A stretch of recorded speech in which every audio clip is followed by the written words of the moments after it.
Y en esta mañana vamos a tornar y a seguir desde el versículo 33 al 35. Ya lo estamos terminando.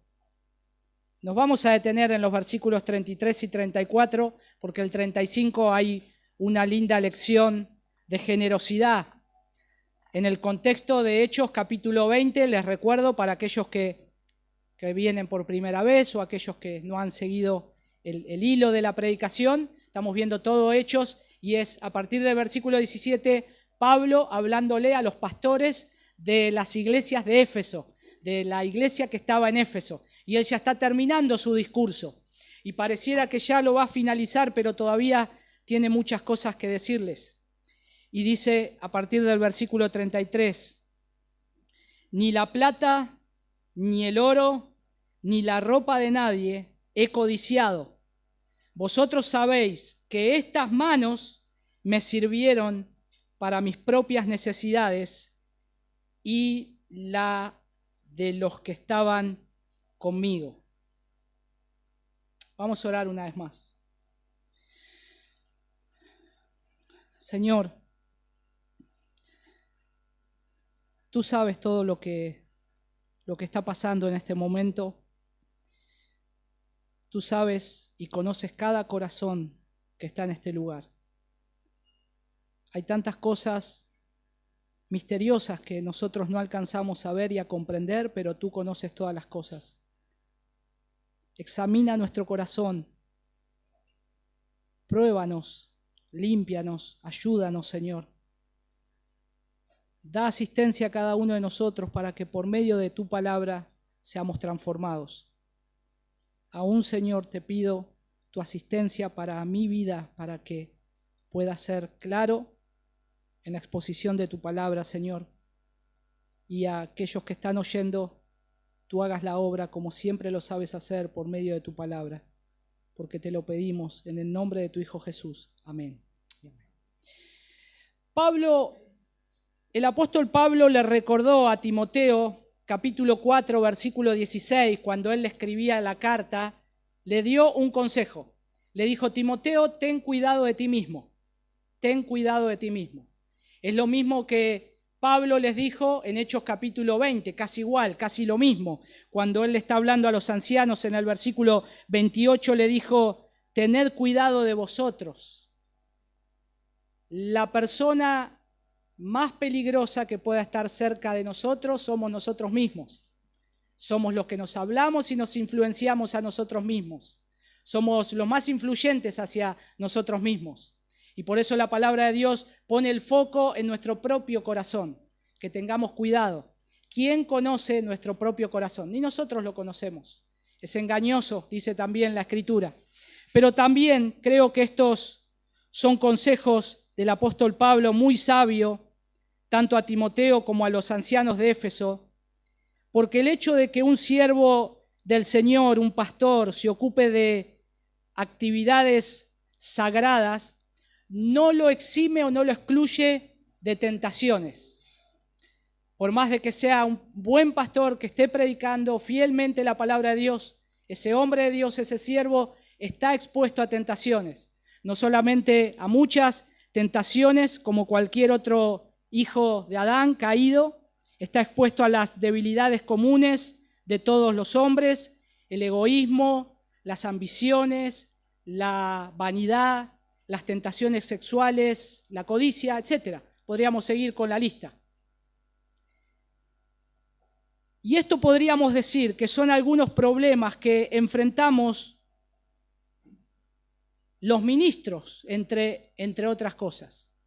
Y acá nosotros, después de que el apóstol Pablo encomienda a los ancianos, como dicen los versículos más arriba, a Dios y a la palabra de su gracia, él se podría pensar que, y nosotros podríamos decir, bueno, acá terminamos el discurso, y podríamos cerrar con esa palabra. Nos encomendamos a Dios y a la palabra y ya está, punto, se terminó el discurso. Pero hay algo más para decirle. Hay algo más, hay algo sumamente importante. Porque lo que él está haciendo, lo que Pablo está haciendo, es querer darles una propia declaración final nuevamente de su propia actitud y conducta. Ya lo hizo en los versículos más arriba en el discurso, él ya se puso como ejemplo. Él ya se puso como ejemplo a seguir y también él mostró su actitud que era correcta, que él era un siervo del Señor, pero también él quiere hablar de su propia actitud y la política general en relación con el dinero y el cuidado de los miembros necesitados dentro de la comunidad de creyentes. Si hay algo que Jesús también habló mucho más que el cielo y el infierno, fue sobre el dinero. Es algo que el dinero es peligroso no porque sea el dinero peligroso en sí. Lo tenemos en nuestra billetera y no nos muerde, no nos lastima. El problema es el corazón. El problema es nuestro propio corazón. Pero lo que Pablo entonces quiere ir cerrando este discurso es diciendo, tengan cuidado de la codicia, busquen ustedes también para cubrir sus propias necesidades. Y versículo 35, compartan con aquellos que tienen necesidad.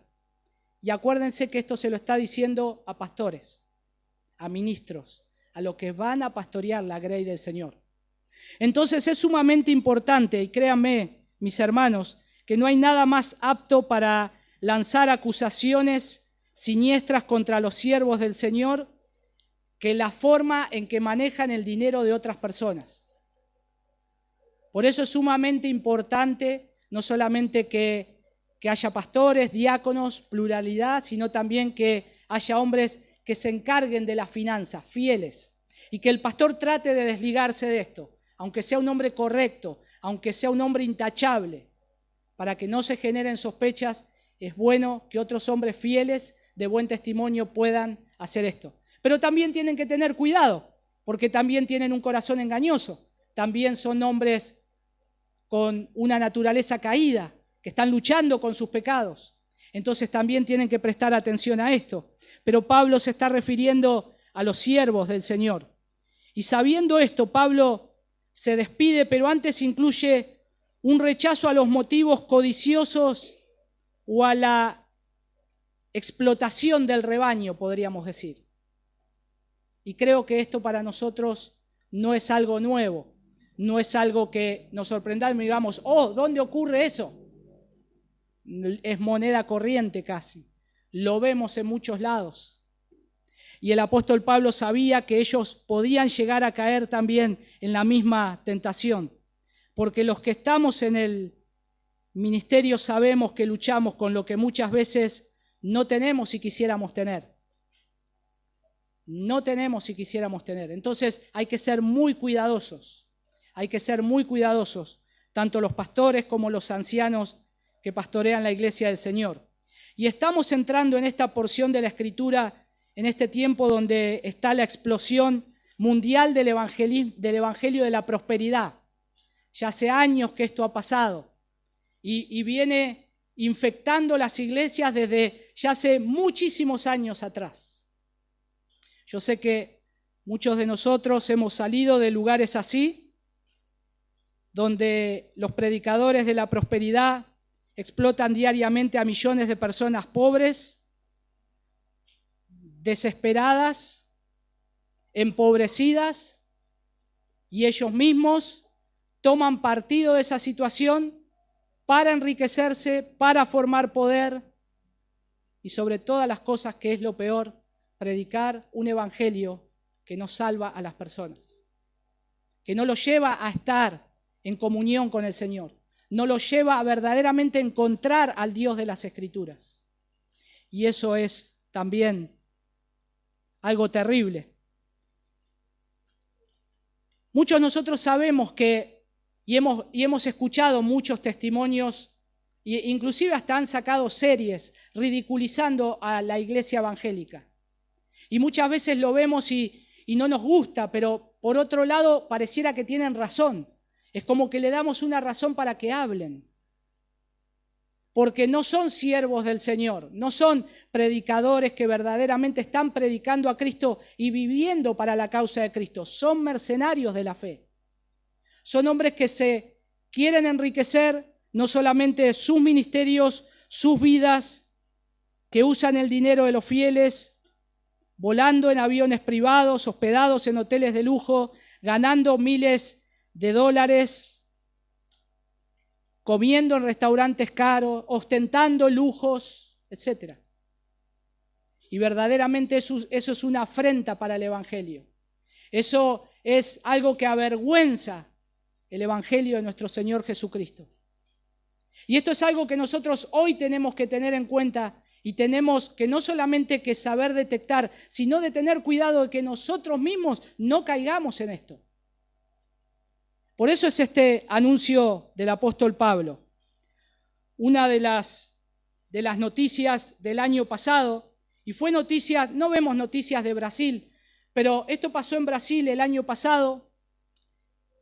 Fue noticia mundial casi porque en septiembre del año pasado la policía de Brasil investigó a decenas de pastores evangélicos que habían estafado a unas 5.000 personas. El diario, uno de los más grandes de Brasil, O Globo, y una cadena de televisión sacó esto en las primeras notas.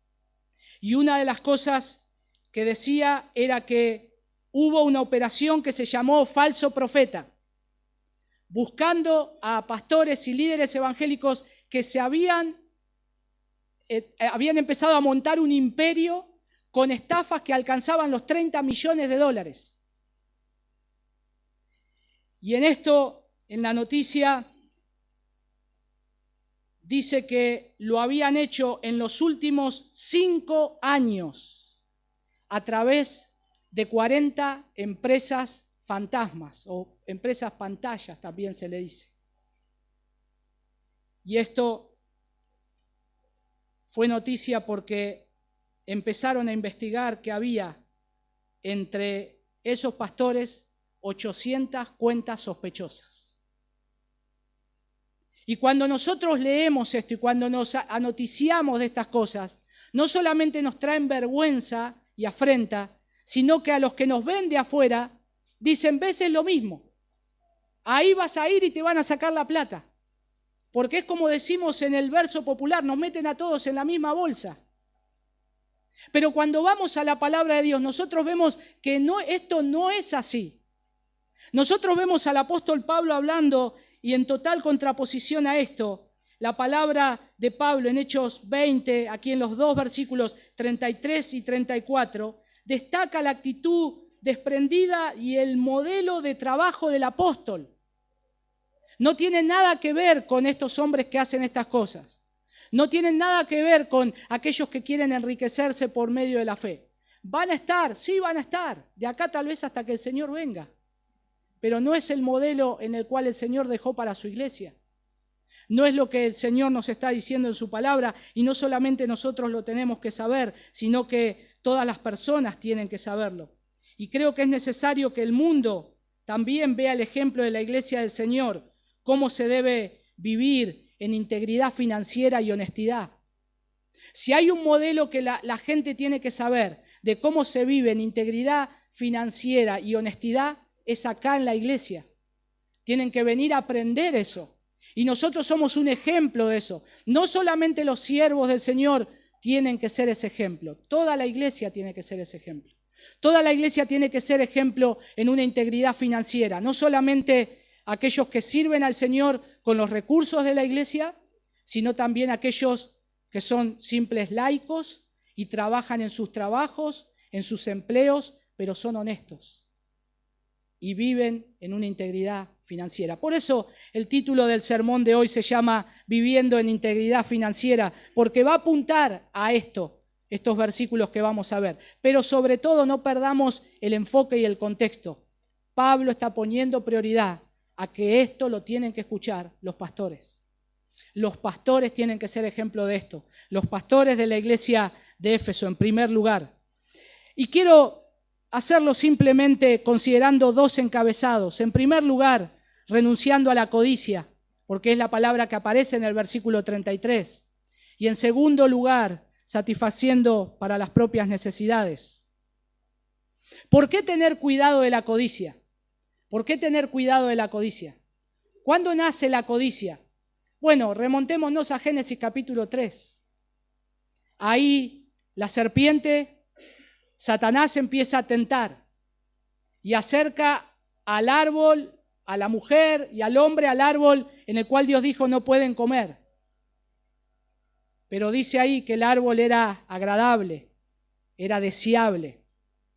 Y una de esas palabras significa que era codiciable. Y ahí toman lo que no podían tomar. Lo que Dios le dijo, no tenés que tocar de eso. Y a partir de ahí viene toda la debacle. Y nosotros luchamos con eso, porque nuestros primeros padres no solamente sucumbieron hacia esa tentación, sino que la codicia es muy peligrosa. Es algo de lo que también un autor llamado Jerry Bridges, que escribió un libro muy interesante, Pecados Respetables, y el subtítulo dice, confrontemos aquellos pecados que son difíciles de detectar. Y la avaricia y la codicia está entre esos pecados que como hijos de Dios apañamos.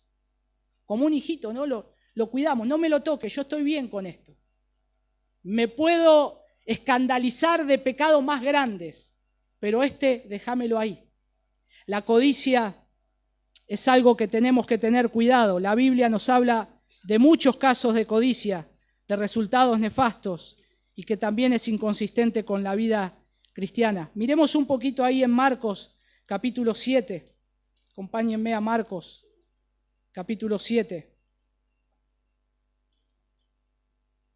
Versículo 21 y 23. Miren lo que dijo el Señor Jesús.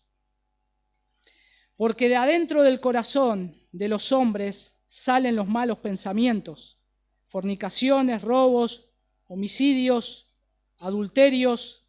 Versículo 22, avaricia, que es el mismo término de codicia, maldades, engaños, sensualidad, envidia, calumnia, orgullo, insensatez.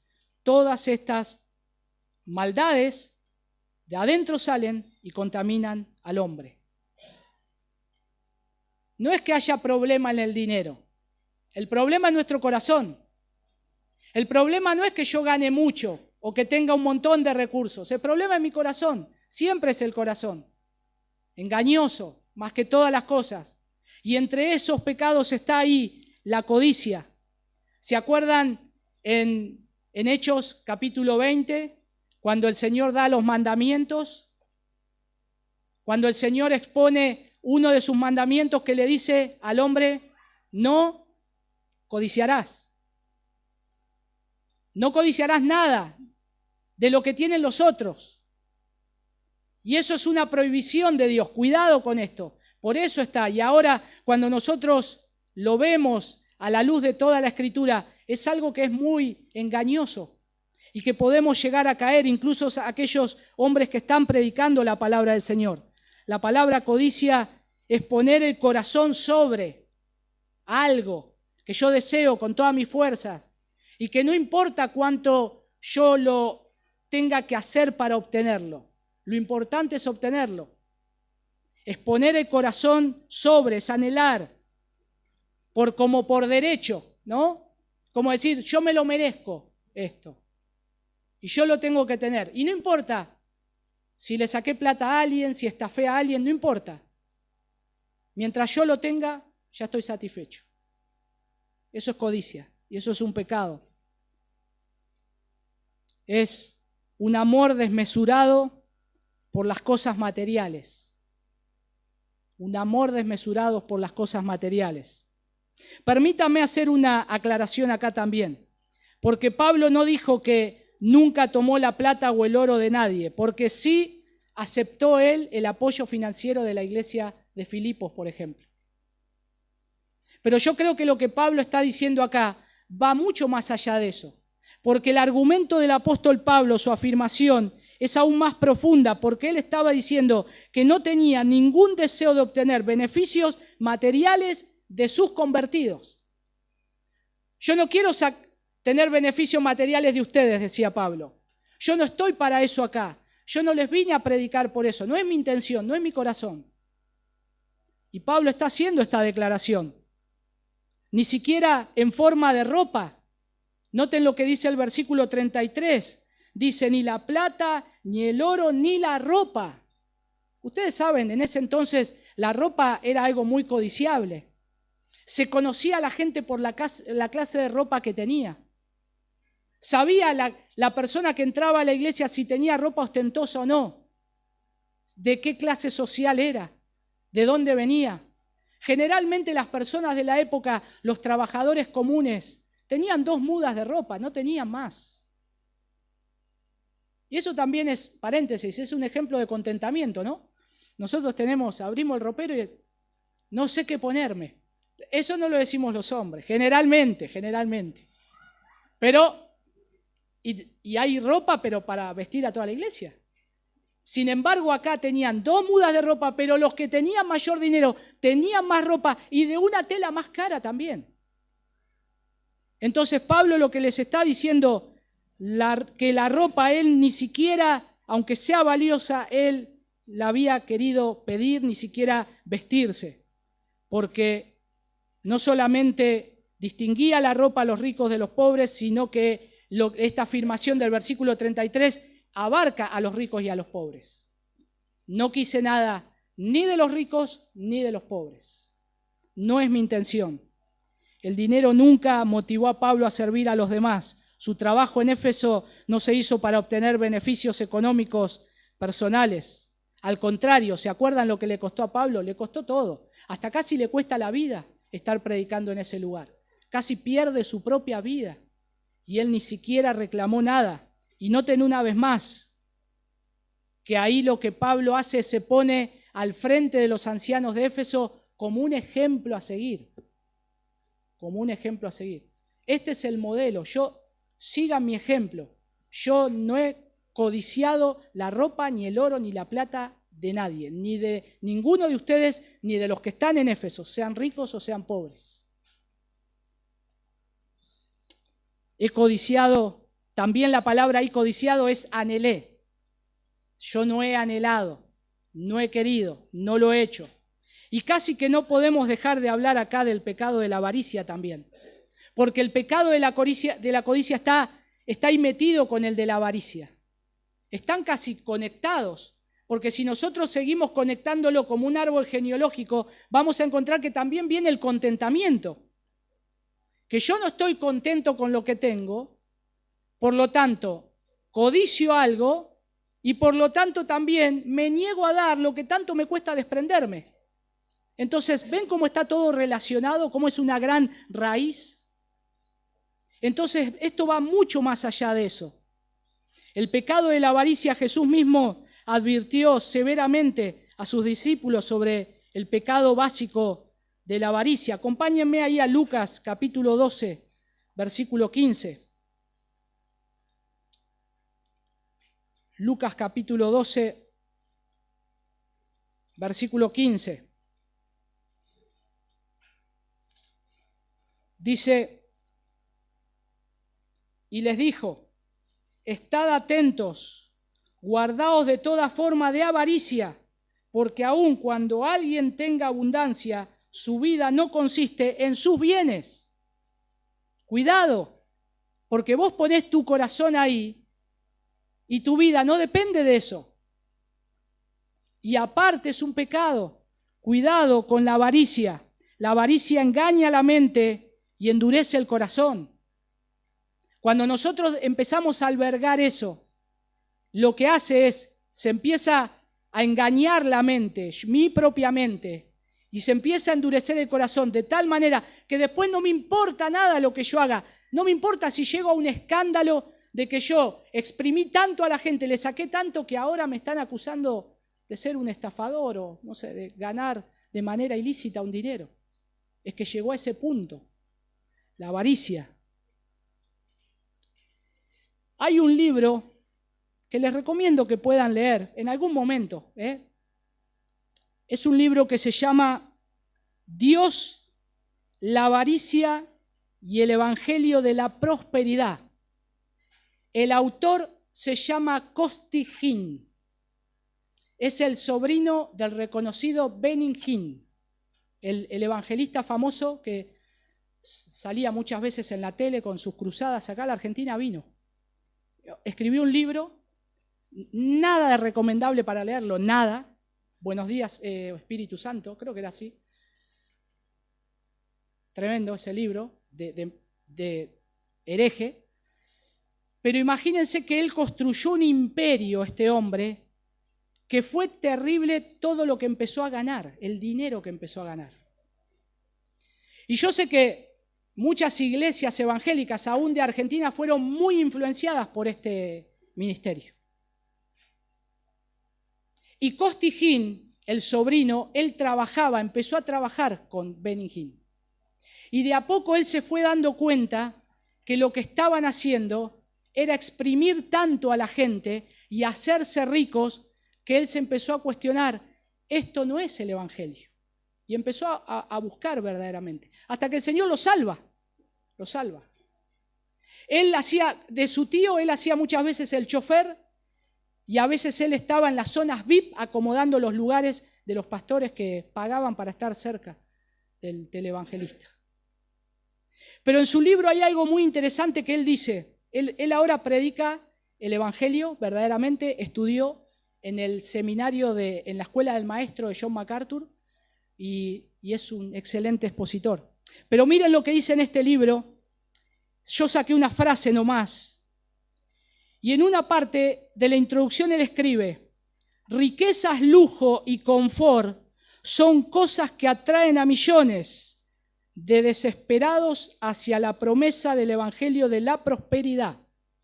La creencia de que si tienes un poco de fe y haces tus donativos, Dios hará lo que necesites. Entre tanto, los predicadores de la prosperidad se aprovechan de los pobres y necesitados para mantener sus mansiones, sus jets privados y su lujoso estilo de vida. Él lo habla desde la primera persona de lo que él hacía. Y en una parte del libro él cita cuando él empieza a darse cuenta y a dudar de si lo que estaban haciendo estaba bien o no, porque a él le gustaba la forma de vida. Y miren qué interesante lo que dice. Él dice: mientras crecía dentro del evangelio de la prosperidad, lo disfruté. Cuando trabajé en el interior del evangelio de la prosperidad, me beneficié de él. Pero cuando vi lo que me parecieron deficiencias del evangelio de la prosperidad, lo cuestioné. Terrible esto lo que dice. Las respuestas eran a menudo esquivas, a pesar de toda la confianza que tenía en la vida que vivía, surgieron dudas. Los hoteles lujosos y el dinero abundante eran excelentes vendas, pero no podrían evitar que las preguntas acabaran sangrando. Es como que él veía la lastimadura, se ponía vendas para tapar un poco y seguía su vida, pero cuando se miraba veía que volvía a sangrar las dudas. La codicia, hermanos, es la raíz de muchos pecados terribles, como la mentira, el robo, la malversación, los celos e incluso el asesinato. Cuando esa mujer deseó una viña que no era de ella, ¿se acuerdan? No le importó la consecuencia. Inclusive mandó a matar a ese hombre para tener lo que quería. Y eso es lo que hace la codicia, y Pablo comprendió los muchos males de la avaricia y cómo la avaricia puede destruir el carácter moral de una persona. Porque esto es como decimos siempre, Satanás nos va a tentar con la oferta. Y Satanás es compre hoy y pague mañana. Y eso es así, siempre. Va a ser muy tentador, pero las consecuencias después las vas a sufrir. Las vas a sufrir. Y usando términos fuertes, Pablo también advirtió de esto a Timoteo, porque él Él a Timoteo lo quería como un hijo en la fe y lo había preparado para el ministerio. Y noten lo que dice ahí en 1 Timoteo capítulo 6. Acompáñenme ahí, por favor. Versículos 7 al 10. Porque nada hemos traído a este mundo, así que nada podemos sacar de él. Y si tenemos qué comer y con qué cubrirnos, con eso estaremos contentos. Pero los que quieren enriquecerse caen en tentación y lazo y en muchos deseos necios y dañosos que hunden a los hombres en la ruina y en la perdición. Porque la raíz de todos los males es el amor al dinero, por el cual codiciando algunos se extraviaron de la fe y se torturaron con muchos dolores. ¿Cómo es nuestro propio corazón? Que teniendo estas advertencias de la Escritura podamos irnos tras esto, ¿no? Muchos dolores, se torturaron, dice. Y la palabra que utiliza ahí, torturaron, es la que nosotros podemos conocer de las torturas que ejercían los soldados romanos hacia sus prisioneros. Y eso es el amor al dinero. Los pastores obsesionados por el dinero han alejado muchas personas del Evangelio y de las iglesias. Y Pablo se podía poner de ejemplo porque él mismo se demostró. Siguió el ejemplo de Jesús. Cuando él escribe la carta a los Corintios, que dicho sea de paso, los corintios lo quisieron sostener, pero él dijo, no, yo voy a trabajar. Él dijo, yo quiero predicar a Cristo, yo quiero estar predicando a Cristo. Quiero estar dando el ejemplo que nos dejó nuestro Señor Jesús, que siendo rico se hizo pobre y que por medio de su pobreza nosotros seamos enriquecidos. Y eso es lo que hace un pastor. Lo que quiere es que lo que sabe que tiene que dar es el evangelio de Cristo a las personas. Es la salvación eterna de sus almas. No de que vas a tener más dinero mañana en tu cuenta de banco, porque te vas a ir al infierno con una cuenta de banco llena. Y la tarea nuestra es decirle a todos los hombres que se reconcilien con Dios, aunque seas pobre y aunque estés viviendo una vida que no va a mejorar tal vez económicamente, pero vas a tener una gloria eterna con Cristo en el cielo. Esa es la verdadera riqueza. Vivir para Cristo y para su gloria es la verdadera felicidad. Es lo que Cristo dijo, bienaventurados, felices, 3 veces felices. Por eso la gente necesita escuchar el evangelio de Cristo. Pero Pablo, sin embargo, les está diciendo, ustedes no me pueden criticar. Yo les estoy dando este último mensaje de despedida. Yo trabajé con mis manos, yo no codicié la plata de nadie. Casi que lo que Pablo hace nos remonta a lo que hizo Samuel. No sé si se acuerdan. Miren ahí en 1 Samuel capítulo 12. Vayamos ahí a 1 Samuel. Un cachito ahí. Pero son exactamente son esas palabras. A partir del versículo 1. Del versículo 3, al 5.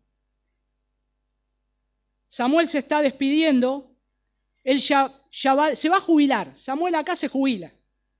Pero miren lo que le dice al pueblo de Israel. Aquí estoy, testificad contra mí delante del Señor y delante de su ungido. ¿A quién he quitado buey o a quién he quitado asno o a quién he defraudado? ¿A quién he oprimido o de mano de quién he tomado soborno para cegar mis ojos con él? Testificad y yo los retuitiré. Si es eso, yo se los voy a dar. Versículo 4. Y ellos dijeron, tú no nos has defraudado, ni oprimido, ni has tomado nada de mano de ningún hombre. Y él les respondió, el Señor es testigo contra vosotros, y su ungido es testigo en este día, que nada habéis hallado en mi mano. Y ellos dijeron, él es testigo. ¿Qué hombre se puede parar y testificar esto? También como el apóstol Pablo. Vamos, díganme, ¿yo defraudé a alguno? ¿Yo saqué la plata de alguno? ¿Ustedes vieron eso? ¿Ostenté algo de alguno? ¿Codicié algo de alguno? Inclusive cuando Pablo dice codicié algo, él está haciendo como que le hagan un análisis casi de su propio corazón. Que no lo conocemos, que no sabemos. Pero él se anima a decir, ¿ustedes vieron una actitud rara de que yo he hecho eso? Sin embargo, él era un ejemplo. Y esto nos lleva a que nosotros tenemos que ser un ejemplo. Claro que tenemos que ser un ejemplo. Y de la misma manera, Pablo, al igual que Samuel, ahí con los ancianos, cuando dijo, no codicié la plata, la ropa de nadie, de ningún creyente. Cuando él dice de nadie, no solamente es de los ancianos y de la iglesia, sino de los que viven afuera y que ni siquiera van a la iglesia. De nadie abarca de todos. Traigan a alguien que no viene a la iglesia y que me diga si yo codicié algo de ellos. Y Pablo se podía animar a decir, de nadie. Y esto nos muestra muchas veces cómo son las apariencias. Yo puedo guardar una bonita apariencia dentro de la iglesia como un pastor y para ustedes es correcta. Pero cuando las personas que no vienen a la iglesia testifican de mí, testifican todo en contra. No, ese es un charlatán. ¿Sabe la plata que me debe? Tremendo. Y otra vez, el evangelio de vuelta. Y va a la iglesia encima, y va a la iglesia. Porque Satanás hace eso. Y le damos motivo, hermanos. Y Pablo acá está diciendo, de ninguno tiene motivo de acusarme. Ni de los que están acá, ni de ustedes como pastores, ni de la iglesia de Éfeso, ni de los que están afuera. Nadie. Los pastores que pastorearán la iglesia en el futuro tampoco tienen que estar trabajando para los bienes materiales. Ni codicia, ni codiciarlos, ni avaricia. Yo creo que aprendemos mucho de esto en el ejemplo de Samuel, de Pablo y sobre todo de Jesús. Sobre todo de Jesús. Jesús tenía tantos lugares donde poder ir a recostar su cabeza, sin embargo él dijo, no tenía un lugar. Y él vivió una vida de servicio, una vida de ejemplo. Y según varios autores respetados cristianos, todos coinciden que hay 4 tentaciones principales que las que se enfrentan los líderes cristianos. El orgullo, el poder, el sexo y el dinero. Los pastores o ancianos o líderes de la iglesia se enfrentan hacia esas tentaciones, 4. Pero inclusive de esas 4, para algunas personas, el dinero puede ser una tentación más seductora que el sexo y el poder. Por eso es importante que siempre se mantenga una integridad financiera. Dentro de la iglesia y entre nosotros. Es sumamente importante. Es sumamente tener cuidado de eso. Por esto la norma de Dios es clara acá. Los líderes deben ser generosos en dar y no en recibir. El versículo 35 lo dice, ¿no? O sea, los pastores tienen que estar más preocupados en dar que en recibir. Y esa es la misión. Y esa es la tarea. Cuando nosotros vemos a estos pastores de la prosperidad, ¿vieron algunos donar su jet privado para una causa, para algo? No. Salen las noticias porque han estafado, como esas cosas, como pasó en Brasil, lamentablemente. Qué contraste, ¿no?, con los falsos maestros que explotan a la gente y aman el dinero. Es también lo que dijo Pablo, toman la piedad, la religión como fuente de ganancia, como fuente de ganancia. Tenemos que tener integridad financiera y somos administradores de la casa de Dios. Por eso es importante que los pastores no toquen el dinero de la iglesia. Lo más recomendable. Que sean otros hombres fieles también, como lo decíamos, que lo puedan hacer. Gracias al Señor que en esta iglesia hay hombres fieles que las finanzas pasan por sus manos. Y es un gran alivio, hermanos, es un gran alivio. Porque a uno lo desprende de algo que no tiene nada que ver. Pero también el cuidado, porque si pasa algo, ¿quién es el que pone? Y siempre, ¿no? Es el pastor, claro. Por eso las advertencias son buenas del apóstol Pablo. Y es importante que también nosotros nos preocupemos por lo que piensan, porque Pablo en 2 Corintios 8:21 dijo algo interesante, pues no pues nos preocupamos por lo que es honrado, no solo ante los ojos del Señor, sino también ante los ojos de los hombres. Y noten que utiliza la palabra honrado.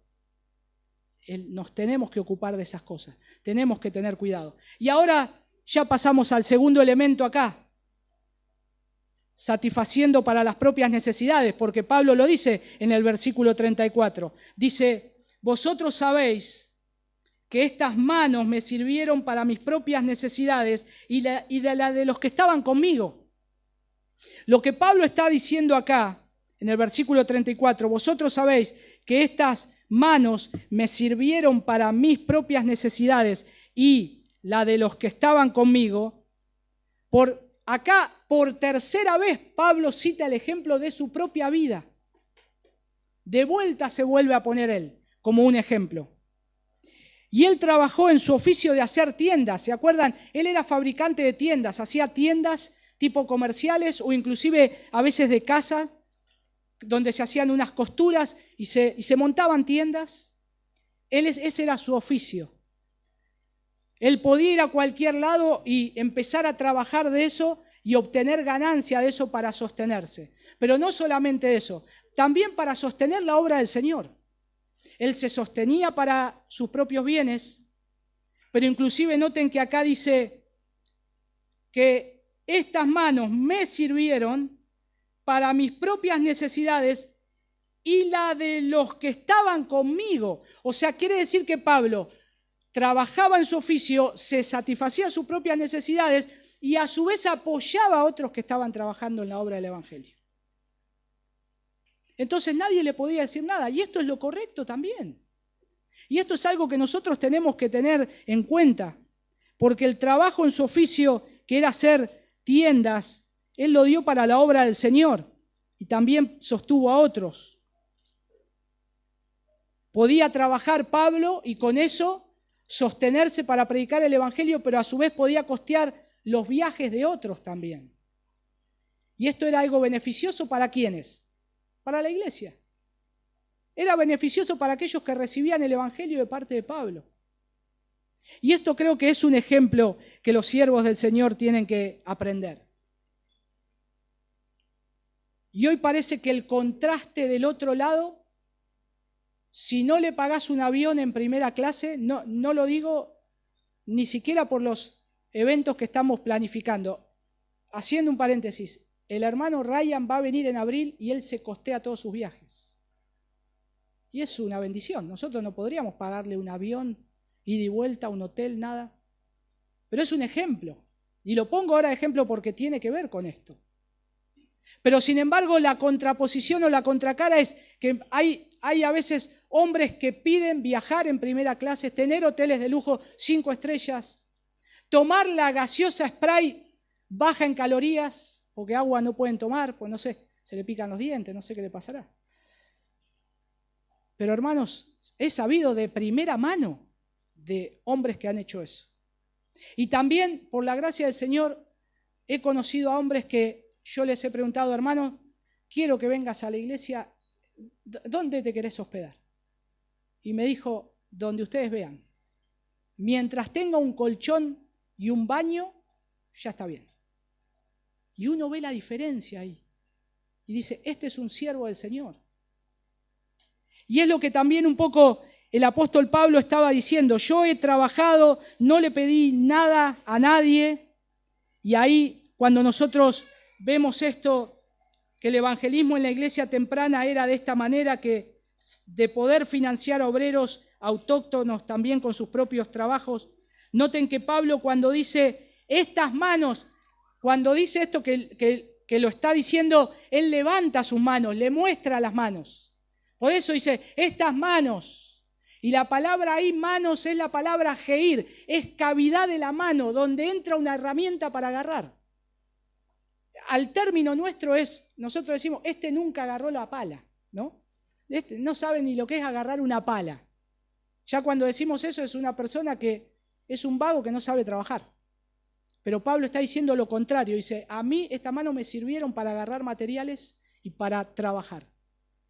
me sirvieron para poder sustentarme. Yo trabajé con mis 2 manos. La NTV dice mis 2 manos. Y Pablo no se estaba ahí mandando la parte.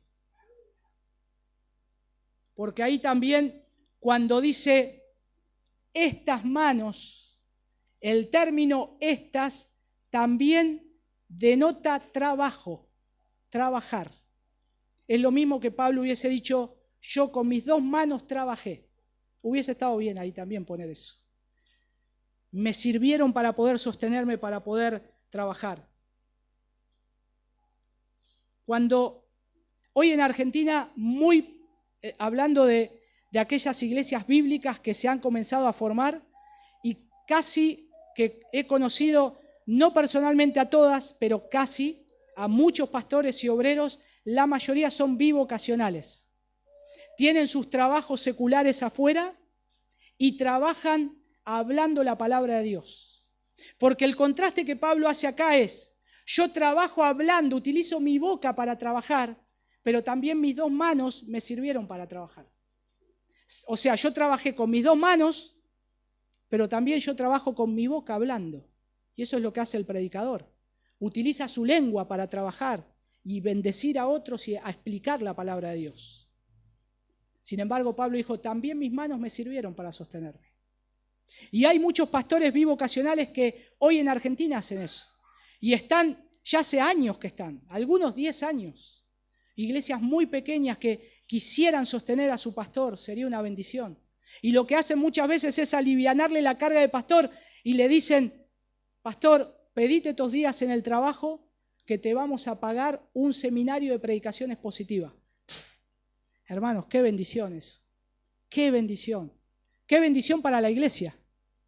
Porque no es que están pensando en el pastor, piensan en el pastor, pero también es beneficioso para la iglesia. Su pastor va a predicar mejor. Hermanos que le han ofrendado la iglesia para comprarle bibliotecas de libros. Los libros, hermanos, son carísimos. Los libros, pensar en tener un diccionario bíblico, una buena concordancia, un comentario, tenés que hablar arriba de los 100.000 pesos. Imagínense para un hombre que está trabajando, sosteniendo a su familia, con un sueldo básico y con un trabajo que le permita hacer las 2 actividades, pastorear la iglesia del Señor, sostener a su familia o pastorear a su familia y trabajar afuera, es algo que a veces lo piensa. Y la iglesia, a veces conozco iglesias que lo han hecho. Y que después también empiezan a sostenerlo a medio tiempo. Qué precioso que es eso. Porque es beneficioso para la iglesia.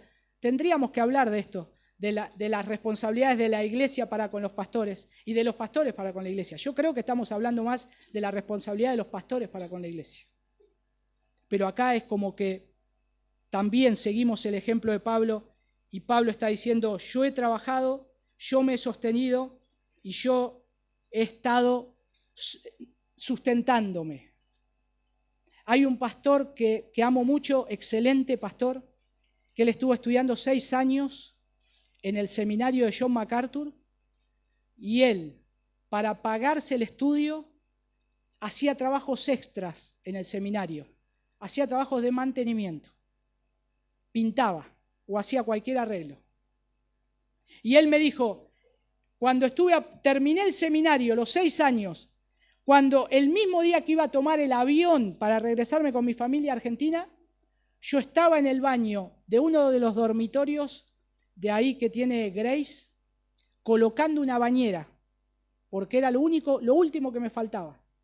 Y dice que colocó, y lleno, dice, de pastina, de cosas, se fue al aeropuerto. Pero hasta el último momento cumplió con el trabajo por el cual lo habían llamado, porque él no tenía el dinero para sostenerse. Y lo pudo hacer de esa manera. Y así podríamos seguir con los ejemplos, pero acá en este tiempo de Pablo, que alguien trabaje con sus manos y sea un predicador, era algo inadmisible. Y ustedes dirán, ¿por qué? Porque la cultura no lo veía con buenos ojos eso. No porque sea malo, sino porque era rebajarse. Era decir, ¿cómo puede ser que un maestro de ustedes esté haciendo tiendas afuera? Porque generalmente los maestros, los doctores de la ley, o inclusive los sofistas, los filósofos que andaban por ahí, todos cobraban para dar las enseñanzas. Sin embargo, ahora tienen a un predicador que se sostiene con sus propias manos. Y esto es contracultura. ¿Cómo puede ser que su pastor, no sé, esté barriendo una vereda en un lugar, trabajando eso? Y a veces dice que qué humillante. No es humillante. ¿Por qué? Es lo que uno sabe hacer y así como puede ser otro oficio. Miren lo que dice Gordon Fee, un autor de este texto. Dice, el trabajar con sus propias manos bien podría haber rebajado sus estatus ante algunos de ellos. Porque le pasaba eso, algunos de los creyentes de Tesalónica podían llegar a decir que, bueno, lo que el apóstol Pablo está haciendo en las perspectivas culturales de los creyentes tesalonicenses y corintios era inapropiado, que se pueda trabajar con sus propias manos. Sin embargo, lo que Pablo yo creo que hacía que era a propósito. Vean que el evangelio que yo predico no solo es real, sino que nuestra forma de vida es contracultural. Vamos en contra de la cultura. Un pastor, claro que se puede sostener con un trabajo, un oficio que ha aprendido. Yo creo que todos los pastores tienen que saber un oficio, porque tal vez no siempre la iglesia lo va a poder sostener. Hay tiempos y tiempos, y sí o sí necesita saber un oficio. El pastor que estudió en Grace, que ahora está acá en Argentina, él me decía, la iglesia cuando vine era tan pequeña que yo a veces tomaba trabajos extras de pintura dentro de las casas de mi pueblo, lo conocen todo a él, para poder comprarme los libros que necesitaba. Y hermanos, él es un profesor de física y química. Sin embargo, como decimos, no se le caían los anillos por agarrar un rodillo, lijar una pared fuera de una casa, pero él sabía que lo que compraba se iba a poder comprar un buen recurso que iba a ser beneficioso para la iglesia. Ese es el ejemplo. Ese es el ejemplo. Y aunque la política general de Pablo era ganarse la vida con el trabajo manual, sabemos que aceptó regalos financieros, como dije, de la iglesia de Filipos. Pablo tenía una relación muy amplia con la iglesia de Filipos. Y no solamente su buena relación, sino que él era fiel y esa relación también era muy buena financieramente en pos del Evangelio. Pablo no era un hombre de mente estrecha, él era flexible. Porque en el momento que él tenía que decir que los que están pastoreando sean sostenidos, los decía. Después, fíjense ahí en 2 de Corintios. Porque en la carta de Corintios, él les dice, ellos lo quieren sostener. Él dice, no, yo voy a trabajar con mis propias manos, pero a su vez, él escribe un texto muy importante en 1 de Corintios 9, donde él pone el ejemplo del obrero que es digno de su salario. Entonces él ahí pone el argumento, es decir, los que predican el Evangelio, que puedan vivir del Evangelio. Denle un sustento digno, porque los están alimentando con la palabra de Dios. En una parte dice, si nosotros sembramos lo espiritual en ustedes, ¿es gran cosa que cosechemos lo material? Cuando el pastor está alimentando al rebaño con un alimento que es eterno, lo que él está haciendo es alimentarlos para la eternidad. Y se le retribuye de ese trabajo un dinero que le va a servir para comprar la comida de hoy y mañana va a tener hambre. Entonces Pablo está diciendo eso. Es gran cosa que nosotros cosechemos lo material y lo dice ahí en el contexto de Corinto. Porque él lo que afirma es que si la iglesia puede sostener al obrero, que lo haga. Y un pastor que se dedica a tiempo completo para la iglesia, hermanos, es una bendición. Porque van a tener a un hombre de Dios que va a estar encargado completamente de velar por el rebaño del Señor. Y muchas veces tiene que hacer su part-time, su tiempo partido o su tiempo incompleto porque tiene otras necesidades que cubrir. Y algo de la iglesia no puede hacer. Se conforma solamente de hacer un sermón para el domingo porque el tiempo no le da. Tiene que trabajar 8 horas en un trabajo volver a su casa, estar con su familia, sentarse a preparar el sermón y ya, no le pidas más. Cuando hay un pastor a tiempo completo, ¡qué bendición! No solamente puede preparar un sermón, puede organizar algún estudio bíblico, puede visitar a alguien en un momento de necesidad, fuera de cuando otros no lo pueden hacer. Y la verdad que es una gran bendición. Bueno, vamos a concluir. ¿Cómo concluimos con estos argumentos? Si estamos pensando, en primer lugar, hay algo claro acá. Si estamos pensando en entrar al ministerio para hacernos ricos, olvídense, búsquense otra cosa. Esto no es para hacerse rico, de ninguna manera. No podemos pensar en eso. No la vamos a pasar bien. Y creo que es una buena enseñanza para toda la iglesia de tomar en serio la cuestión de la integridad financiera, porque Dios lo hace. Dios lo hace. Dios toma en serio la integridad financiera, no solamente de los siervos del Señor, sino de toda la iglesia. Proverbios capítulo 13, Proverbios 15, 27 dice: perturba su casa el que tiene ganancias ilícitas, pero el que aborrece el soborno vivirá. Sabias palabras de Salomón. Y si usted practica la transparencia financiera, la responsabilidad genuina y los principios administrativos del dinero como individuo, como anciano, lo que va a traer es honor al Señor y respeto de la gente. Respeto de la gente y de la iglesia. Y creo que eso es lo que nosotros tenemos que seguir. Porque los ancianos que trabajan con sus manos también puedan sobrevivir a 3 trabajos completos. El trabajo de sostener a su familia, el trabajo que le trae el alimento a su familia y el trabajo de la iglesia. 3 trabajos. El Señor lo va a sostener. Y si hace eso, realmente también sería una bendición, porque también deben adaptarse a un estilo de vida sacrificado. Y un pastor que recibe una compensación económica de la iglesia también está trabajando duro, porque también está pensando en que tiene que cubrir las necesidades de aquellos que necesita alimentar, pero también las necesidades de aquellos que necesitan escuchar el Evangelio, porque esa es la tarea finalmente del pastor.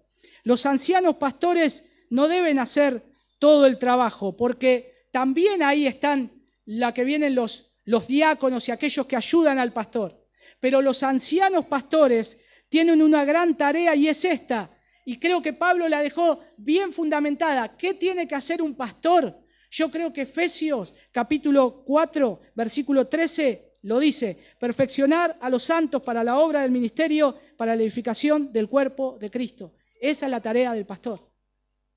Perfeccionar a los santos para la tarea del ministerio. Y no solamente eso, también hacer trabajo evangelístico. Tiene tiempo de ir a visitar y predicarle a alguien el Evangelio.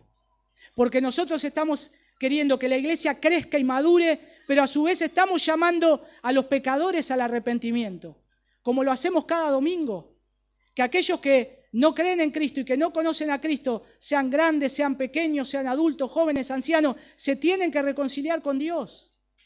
Se tienen que reconciliar con Dios, porque fuera de Dios están perdidos. Están perdidos. Hay 2 destinos, el cielo o el infierno. Cristo murió en la cruz para que no te vayas al infierno, sino para que abraces su justicia, para que creas en Él y la sangre de Jesús te limpie de todo pecado y puedas creer en Cristo y puedas ser salvo y puedas vivir una vida que realmente honre y glorifique a Dios en todas las esferas. Vamos a orar. Señor, te damos gracias por tu bendita y preciosa palabra. Gracias por este ejemplo del apóstol Pablo a los ancianos de Éfeso. Gracias por hablarnos a nosotros por medio de tu palabra. Gracias, Señor, por amonestarnos, por llevarnos hacia ti y mirar estas cosas que son importantes. Ayúdanos, Señor, a ser ejemplo en todo lo que hacemos. Ayúdanos a examinarnos, Señor. Si hay algo que estamos haciendo mal, si hay algo que necesitamos arrepentirnos, algo oculto que nadie conoce, Señor, pero nuestro corazón o nosotros conocemos, Señor, ayúdanos a ponernos a cuentas contigo. Queremos vivir en integridad, delante de tus ojos y delante de los hombres. Ayúdanos, Señor, para que tu evangelio no sea blasfemado, para que tu evangelio, Señor, no sea avergonzado. Señor, levanta hombres de esta congregación que sean fieles en sus trabajos, honestos. Señor, te ruego que aún, Señor, dentro de aquí de la iglesia, los que están en el liderazgo, aún, Señor, los pastores que sigas levantando, seamos fieles, Señor, que podamos vivir honradamente y que aún, Señor, podamos decir, como dijo el apóstol Pablo, yo no he codiciado la plata ni el oro de nadie, sino que estas manos han servido para poder sostenernos. Gracias, Señor, y que podamos recordar que lo importante, Señor, es tu evangelio. Lo importante, Señor, es que te conozcamos a ti, crezcamos en ese conocimiento. Ayúdanos en esta labor y en esta tarea, porque te lo pedimos en el nombre de tu Hijo Jesús. Amén y amén.